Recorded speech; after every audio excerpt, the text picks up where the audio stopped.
and welcome to the Miracle of Motherhood. I'm your host, Carrie Ferris, a mother of 8, birth doula, and certified lactation counselor.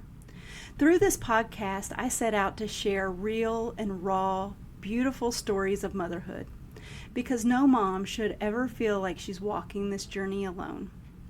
Welcome to the Miracle of Motherhood.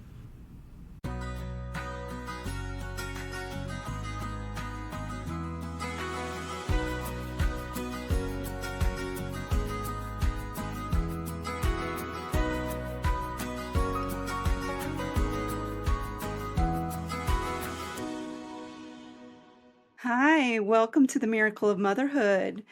Ashley, can you tell us a little bit about yourself and your family? Yeah, I'm originally from Greene County and moved up to Jefferson County to attend or not high school, college. I was with my then boyfriend, now husband, and we've lived together and recently got married about last year. We've just been living the best that we can, enjoying adventures, doing a lot of outdoorsy stuff. I currently work as a teacher, but I'm looking to move away from that just based on the degree I have. Okay, But for the most part, we're just doing our best and just living it the best we can. awesome. So, how would you describe life in your home right now? What's a typical day like for you? Yeah, weekdays normally run about the same. I'm very thankful to have a lot of family near the area who are heavily involved with my daughter. So we have 2 days a week that we normally get to ourselves.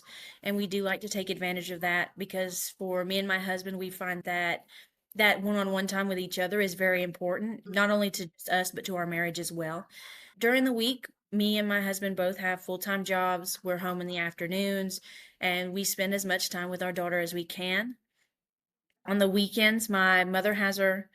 We go and get her and then spend time with them on one of those days. And then the other day is spent mostly for family time, just any family gathering parties and just spending time together normally.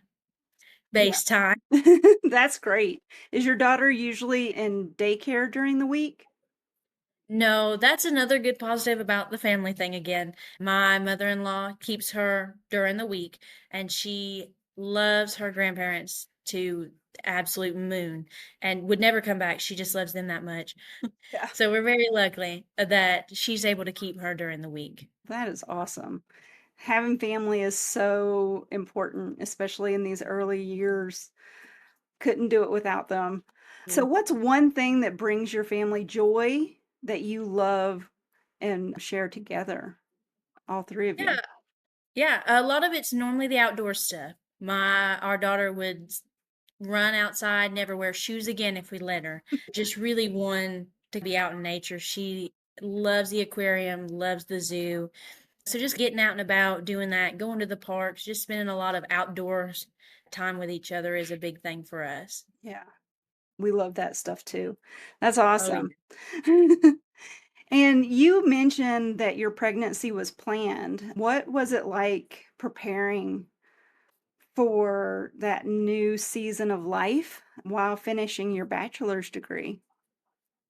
It was a lot of conversations. We had about a year in advance is when we started planning. So it started out just a lot of conversations. How do we want to do discipline? Do we want to do screen time? Do we not want to do screen time?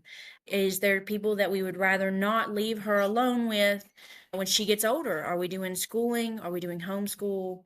Summer parties, yes or no? As a lot of conversations went on and stuff like that. So we talked a lot about everything that we could think of in depth leading up to conception and then even past then. Anytime we had just a thought, something might have happened that brought something up, we were just talking about it constantly. This is what I would like to do, and this is what he would like to do.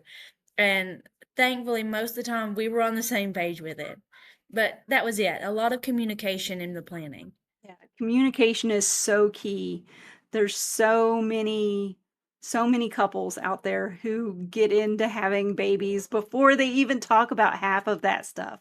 So that is amazing that you had that foundation to Mhm. start with. That's very rare, very rare. So how did it feel to be on that journey alongside your close friend who was just a month behind you at the time? Yeah. So I mean, she was. Oh, I don't want to say that was planned out, but it was planned out. Of course, we were very close, so she knew that we were talking about it and the general time frame that we were looking at. And her now husband had been actually trying for about a year before then. It was very nice that it all lined up, but it was pretty nice just to have somebody to kind of text, like, man, I can't eat this food at all, or else I'm up the next day, can't move Yep. off the couch and sick. And just experiencing those things together, she would hear tips on how to do one thing, or she would try something and it would work great for her. And then she'd ask me or she'd tell me. So it was really nice being able to have somebody so close be like, man, this is our first time. Is this Right. weird for you? Because it's weird for me. And it's nice having that shared companionship right there. Yeah, it sounds like a lot of support as well, back and forth. That is so important. Oh, yeah. So, you and your husband put a lot of thought into planning your maternity and paternity leaves. What were those conversations like, and what mattered the most to you at the time? Yeah. So the main goal when we were originally talking about maternity and paternity leave was that we wanted to be able to, one, of course, pay our bills still, but also that we were both given that time to spend time recovering, time bonding with our daughter, and just take a breather. Unfortunately, it didn't work out that way. The place I worked at the time did not, in fact, offer me maternity leave, which is, it happens. So, because of that, I was on FMLA, and my husband could not take paternity leave until after I went back. So, it was a little bit of an adjustment, a bit of planning on the fly after all of that went down, but we made it work because, like I said, I was on FMLA for a Right. bit. And then when I went back, he was able to take his paternity leave, which then meant that our daughter was about a month older than what she would have been to leave with our mother-in-law and stuff. So it made it easier on probably a little bit of both of them. So, how old was your daughter when you returned to work? I returned to work, let's see, she was probably about 3-ish months Okay. when I didn't actually return to the same place, I had started a new job. Okay. But yeah, she's about 3 months, so she was about 4 when my husband went back from paternity leave, and so she started staying with our grandmother. That's awesome. Oh, yeah. Having that 4 months at home is so important Oh, for yeah. little ones. Yeah, man. I wish that it was standard that here in America that we got paid maternity and paternity leave. Oh, yeah. Like in some of the other countries, it would be so beneficial to Oh, just be yeah. able to chill for 12 weeks without having to worry about your bills being paid. Yeah. Wow. Take us into the moment when you learned you would need to be induced and what was going through your heart and your mind during that. Yeah. So they had been preparing us for it for a while because I was diagnosed with gestational diabetes fairly early on, about the time where they make you drink the fruity drinks. Yeah. So they were preparing us for it. Babies, when the mothers have gestational diabetes, tend to be a little bigger than normal. We normally do induce and so on. They had been talking about it with us for a while. When the call come in that they had scheduled us for induction and stuff, it was just, I guess it was frazzling a little bit. Yeah. There was everything was done, but I was just going back and forth making sure that everything really was done and that neither of us forgot anything because we do tend to forget things. But it was pretty fun. We did try our best to bring it on before our induction date, so then we weren't having to deal with going in and doing the medicines and stuff and being induced. Unfortunately, it didn't work, but that's okay. Yeah. So how many weeks were you when they induced? Let's see, I was probably about, let's see, I was actually about a week out from 40, so about 39 weeks. So 39 weeks. it wasn't anything drastic or anything, but It is what it is, right? oh yeah, oh yeah. Thank you so much for tuning in to the Miracle of Motherhood podcast. Your support means the world to me. If you would like to support our work and help us keep sharing these stories, check out the links in the description below. You'll find resources, including this one, The Divine Discovery, a Bible Word Search Journey. It's a fun and meaningful way to stay rooted in the Word while supporting what we're doing here. Thank you again for being a part of this community. So, when complications with your daughter's heart rate led to a C-section, how did you process that sudden change to your birth plan? Yeah, so I guess the biggest thing in that situation was I needed to be a little calm. I had taken the parenting classes. I understood that this could have been a thing that would have happened. Even though we didn't really prepare for that, we had never really considered a C-section before that moment. I would have been silly if I didn't say I knew it would be a possibility if something happened. So we had gone in on a Wednesday night and had been there, and it's like 1 in the morning on Friday morning. So my husband is tired, I am tired, and I know that if I freak out, he's going to freak out because he's already tired, Yeah. and he's the worrier out of the two of us. It was just, hey, if you've got any questions, ask them now. And I mean, if he was the one telling it, he'd say that all of a sudden everybody rushed in and he was being thrown in clothes, and then they were taking us to the OR, when really it was the doctors come in, checked her heart rate, suggested a C-section due to the heart rate dropping a second time, and then said in about 15 minutes we'll get started. And then of course he was giving his stuff. So it was a lot of just, it's something that could have always happened, and I had to recognize that was just something that could have always happened. And at the end of the day, I'm just glad that our daughter was born and she was healthy and nothing else went wrong. Amen. For sure.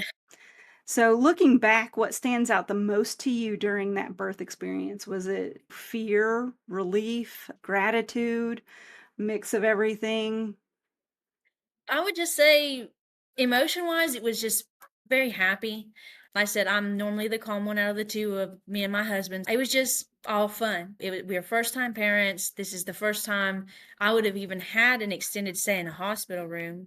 I would take it as happy. Of course, when you have doctors and nurses running into the room a couple times, that can get a little concerning, but they were all very straightforward. They told us exactly what was happening. They answered any questions that we had. I made sure that if my husband had any questions, he asked them. And of course, they were very open and answered everything that we asked. It was a very good experience. I would say happy is going to be the best I have. Okay. What was that recovery like for you? So I was very happy that when it comes to recovery with a C-section, there's a few less things that I found I needed than what we had prepared. So of course I was able to donate the things I didn't use to the outreach center where I attended my parenting classes. So that was great. Good. But it was just a lot of make sure you're up, make sure you're moving, holding your stomach if you don't have the binder on, just a lot of just working through it, just making sure you're up and moving. A lot of laughs. There were situations and it was just funny and you just had to laugh. But it was different than what we were expecting. But after about 2 weeks, I was able to get up and move around and use the bathroom and have no problems. So I guess I'm thankful for that. Yeah. I know. Out of my 8, I've had 2 C-sections, and recovery was like the worst part of both of those. I was very lucky. My grandmother came to the house to visit, and she looks at me and I'm standing almost completely straight again. And she asked, she goes, "What have you been doing?" She's, "My coworker said her daughter was bent over for 3 weeks after she got home." And I was like, "I don't know. I'm up and I'm moving because I have to be." Yeah. But that's about probably the only thing I had. So I'm sure isn't much different than what everybody else was doing. Yeah, I've learned just from being around my different clients and my personal friends that some women are just built differently when it comes to C-sections, and they can handle it way better than I know I did. But a lot of us do have a really hard time, and it does feel like everything's falling out of you with Yeah. every step. Oh yeah. Oh yeah. Yeah, so I'm glad it wasn't that difficult for you, because that was one of the most difficult recoveries, was my C-section recoveries. So, you shared that some of your family members have not met your daughter. Mhm. How has that shaped your experience of motherhood and your perspective on family? Yeah, so again, I'm very thankful to have the people that I do have. And I know that the position that we're in right now would have never been possible if it wasn't for that support system that they provided to us. The side of both, actually, there's two sides of our family that haven't met her at all. My husband's father's side has never met her, and then my father's side has never met her. And it was never a keeping her away. If we set ground rules with everybody before she was even born, and our rules were we did not want to put a baby in a car seat and drive her 45 minutes either way when she's a newborn. So our ground rules were they had to at least come up to the house to meet her the first few times because we just didn't want to drive her all the way down there that soon. Right. And unfortunately, after I'd say about the third week of her life, my father's side, who we were in, I would say, a regular contact with occasionally, stopped responding to anything. They stopped reaching out. They never, it sounds so silly. They never liked her pictures on Facebook. They never commented on her pictures on Facebook. We never heard from them at all. No holidays, none of her birthdays, nothing. They just disappeared. So I wouldn't say it was like an expected thing, but just based on my experiences with that side of my family anyway, it's not something that I was surprised about. And it just makes me, I guess it just makes me appreciate the people that I do have right now because I know that they are just also more important because I've seen the effort that they put in to have that relationship with our daughter and just how much everybody around her loves her and everything like that. It hasn't changed my perspective on family, but it did help a lot that we had already set boundaries in line and had discussed the possibility of if these people don't want to adhere to those boundaries, what would we like to do? And again, a lot of it come down to more communication after the fact. Yeah. So then we're both on the same page of, hey, if they do reach out and they do want to develop this relationship with her, how are we going to go about that? It sucks. It's not great, especially seeing, which maybe I'm biased, just seeing what a big and bright personality my daughter is and just being around her and then knowing that these people are really missing out on that big ball of light and energy running around. So I guess it makes me just feel sorry for them that they're missing out on it. But it's something that we have to accept and just move on with. It has to be very hurtful at some level that your own family doesn't want or just pushed you away in that way. How It's did you deal with that? Like, personally, on a personal level, how did that affect you that your other side of the family didn't want anything to do with her? It's taken a minute, but I hate to say I've had experience with it through my childhood and everything. There's a big period of time we didn't talk to a lot of his family anyway, and there's some off and on periods with him being involved in our lives. I had been used to it. It wasn't something that was a big surprise to me, but watching them do it to my own child, my daughter, that is, I think, what hurt the most in that minute because that's somebody different than me, but she's a part of me. Like I said, it was a big part of that conversation. What are the ground rules if these people do reach out later down the road and decide they want a relationship with her? Is this something that we're willing to entertain? Is this something that we're not willing to entertain? And it's just an acceptance on my part. But then I also have to acknowledge that, yes, they never met her, and I know that, but she does not. Right. All she knows is that she has a Nana and a Papa and a Mimi and a Poppy that love her to no end. So that side of the family, she'll never know what it would be like to miss them and stuff. So that's what really helped me, I think. That's great. That's amazing. Okay, becoming parents often change the way couples connect. What have you and your husband learned about communicating with one another since your daughter has been born? It sounds like that you had a lot of good communication before she got here, but how about after? Did y'all have any struggles with that afterwards? For the first few weeks, I would say we did, but that was primarily the postpartum stages. Yeah, so I'm taking care of her. Unfortunately, the situation we were in when we got home was one of the cars that we had was facing a mechanical issue. We Mhm. couldn't run it. Of course, I couldn't drive 2 weeks after anyway. So my husband was coming home. He was working on the other car as much as he could, and I was taking care of our daughter inside. So I'd say there's a period of time where that adjustment period to having the baby in the house was a little hard on the both of us. But once everything got settled a little more, we were able to open up a lot more and communicate better about that situation, what happened during that time. And afterwards, we've just been really focused on that, making sure we're talking a lot more about what's going on, how we're feeling, the different situations we might have faced, just a lot of focus on that communication more. Yeah. Connection is so key, especially right after that baby comes home. And it is really hard to face the adjustment of a completely new human being between you and your partner, and just learning that new human being yourself, and then them having to do the same, and then you having to do it as a couple. It's a whole new ball of wax. Oh yeah. Oh yeah. So, was there a specific challenge or disagreement that really grew your ability to work as a team once she was here? I think yes. So our daughter was more of a mama's girl. She would almost always come to me. Didn't really spend a lot of time with her dad.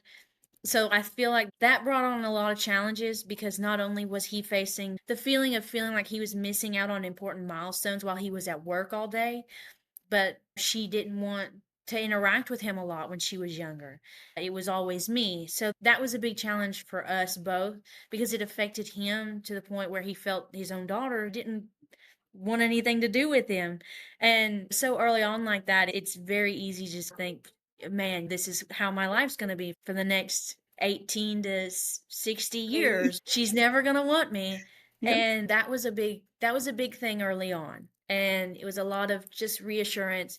She's still very young. This is just what she's used to. It's not a you thing. It's just the preference that she's developed, and as she gets older, then this is going to change. There might be a day she wants nothing to do with me and it's all about you. And it's just stuff that we've got to go with as she grows. And so a lot of it was just that reassurance to get over that specific area. And of course, like I said, as soon as she got older, she jumps right into it. Loves dad. Make sure he gives her a bedtime kiss every single night. So sweet. So sweet. So you Yeah. described your daughter as adventurous and a little feral, I think is what you said, but incredibly kind. And can you share a story that really shows her personality to our audience? Let's see. I was trying to think of a good one, but sometimes you just can't get all of them in the same. I use the feral description just because we encourage her to do things. Because I know if I am always trying to force her into a bubble so she's not getting hurt, then she will put herself in that bubble so she does Yes. not get hurt. So, unfortunately, that does mean that we have a child who picks cicadas up by their wings and takes them and shows them to you. Mhm. She's not afraid of looking at things. But she's very kind in that she will share just about anything she has, aside from candies, sometimes candies. But she's very sweet. She repeats, of course, like most toddlers, she repeats the things that we say to her back. So I guess in kindness, the best thing I have, we had a litter of kittens show up on our back porch the other weekend, and she had gotten to see them the next morning. And so she's sitting out there and she's interacting with these kittens, and beside me I hear her telling the smallest one, "You're so gorgeous, you're so pretty," and just a little encouragements and stuff that we tell her, and she's saying it to this little kitten. And I guess that's what we work towards. So I those are my best descriptions of why we would describe her that way. Yeah. That's so sweet. She's But the next second, she's turning around and she's making a fart sound Yep. and telling you that she pooped on you. So, you know, It's normal toddler things. Yes, normal toddler things. So, how has she surprised you in the way that she experiences the world? Maybe in relation to how maybe you experience the world? Yeah, so she's very open, especially for being 2. She's always surprising us with the things that she says and how she expresses her own emotions. We had stopped at a gas station and there was a guy, and I had gone to high school with him. We had stopped a couple weekends ago and at the store he had worked at, and we had talked to him. And I was putting her in the car and she had called him Poppy just based on the hair. I said, "That's not Poppy. Remember, we talked to him." And she goes, "Yeah, I remember. I was scared." I said, "Yeah, it's okay, baby," because it was a new people. She said, "Yeah, I was scared, but it was okay." That's always something, just to see how she explains the way that she remembers everything and expresses her own emotions. In this situation, I was scared, mommy. Yeah, but that's okay. It was a new person Yeah. and everything. So she's always just surprising us with the things that she says. Know so many children, me included, growing up, we were in the generation of children should be seen and not Yeah. heard, and we weren't allowed to really express a lot of our fears and our thoughts as small children. So it really is amazing to see that this new generation that's bringing up children are letting them express themselves, encouraging them to express themselves, and I think that is, like, the thing that is going to make the future generation even better. Oh yeah. And I was on my way to accomplishing that goal when I heard her in the living room. She goes, "Uh-oh." And so I asked her, I said, "Baby, what happened?" She said, "I spilled it, but it's okay, mommy. It's okay. We'll clean it up." So I was like, I'm on my way pretty good there. She's doing very well. The not freaking out. She's spilled something on the couch or whatever. We'll clean Yeah. it up. We'll clean it up, is what she says. Yep. Knowing that there's grace in life is a big deal for little kids, and Yeah. that is definitely something that I try to instill in my children as well, is that it is okay to mess up. That is how we learn. That's how adults learn, and that's how children learn. If you never fell down, you would never be able to walk. Giving them that grace to make those mistakes and learn from it is so huge. Oh, So yeah. so if you could go back and speak to yourself right before becoming a mom, what advice would you give yourself? What would you say to your younger self? That everything that we had planned out is going to go fine.